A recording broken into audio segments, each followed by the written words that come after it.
ஹர ஹர சங்கர ஜய ஜய சங்கர ஹர ஹர சங்கர ஜய ஜய. தூங்குவதற்கு முன் சொல்லப்படும் ஸ்லோகம்.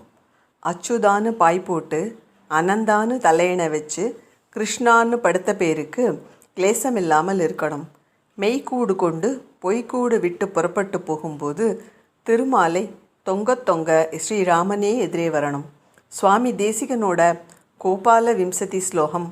அத்தராஹித சாருவம்ச நாளாக மகுடாலம்பி மயூரபிஞ்ச மாலாக ஹரிநீல ஷிலா விபங்க நீலாக பிரதிபாசிந்து மாமந்திம பிரயாணேகே.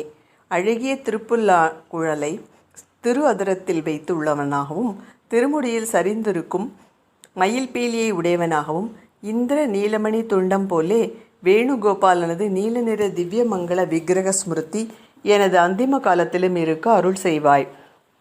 பிரபன்னர்களுக்கு, அதாவது பகவானிடத்தில் சரணாகதி பண்ணி கொண்டவர்களுக்கு அந்திம ஸ்மிருதியே தேவையில்லை. கடைசி காலத்தில் பகவானை நினைத்து கொண்டே இருக்க வேண்டிய அவசியமில்லை. முன்னாடியே சொல்லி வச்சுடு, நான் எப்போ வேணுமோ எடுத்துக்கிறேன்னு வராகப்பெருமாள் சொல்கிறார்.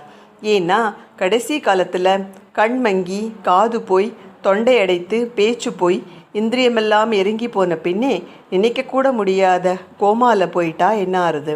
அதுக்குத்தான் அப்போதைக்கு இப்போதே சொல்லி வச்சுடலாம். சரி, இந்த அதராகித்த சாருவம்ச நாளான்னா சதா இந்த புல்லாங்குழல் உன்னுடைய அதரத்தோட இனிமையை பருகின்றிருக்கு. அந்த மாதிரி என் உதடு வாயெல்லாம் வறண்டு போகின்ற காலத்தே உன் அதராமிர்தம் எனக்கு உயிரூட்டணும்னு சொல்கிறார். ஆண்டாள் பாடுறாளே, நெடுமால் ஊதி வருகின்ற குழலின் தொலைவாய் நீர் கொண்டு குளிர முகத்து தடவீரே, அந்த அதராமிர்தத்தை தரமாட்டீர்களான்னு கேட்குறா. என் தொண்டை வறண்டு போன காலத்தே நீயே வந்து அந்த புல்லாங்குழல் வாசிச்சுண்டு வரணும். அப்போ அந்த குழல்லேருந்து தெரிக்கிற நீர் எனக்கு உணர்வு தந்து பேச வச்சு உன் நாமத்தை சொல்ல வச்சிடும் அப்படிங்கிறார் தேசிகர். அச்சுதா, அனந்தா, கிருஷ்ணான்னு சொல்லிட்டு ராமரை வர சொல்கிறீளான்னு கொஞ்சமாக யோசித்து பார்த்தா மரமண்டையில் உதித்த ஒரு காரணம்தான் தோணித்து. இந்த கிருஷ்ணன் தன்னோட அந்திம காலத்தில் கூட இத்தனை பேர் இருந்தும் ஒருத்தரையும் அழிச்சிக்காமல் கிளம்பிட்டார். ஆனால் ராமர் அப்படி இல்லை. கற்பார் ராமபிரானை அல்லால் மற்றும் கற்பரோ புல்பா முதலா புல் எறும்பு ஆதி ஒன்றியே நல்பால் அயோத்தியில் வாழும் சராச்சரம் முற்றவும் நல்பாலுக்கு உய்த்தனன் நான்முகனார் பெற்ற நாட்டுள்ளே.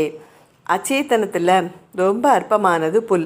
அதே மாதிரி சேத்தனத்தில் உயிருள்ளவையில் மிக அற்பம் எறும்பு, புழு, பூச்சி.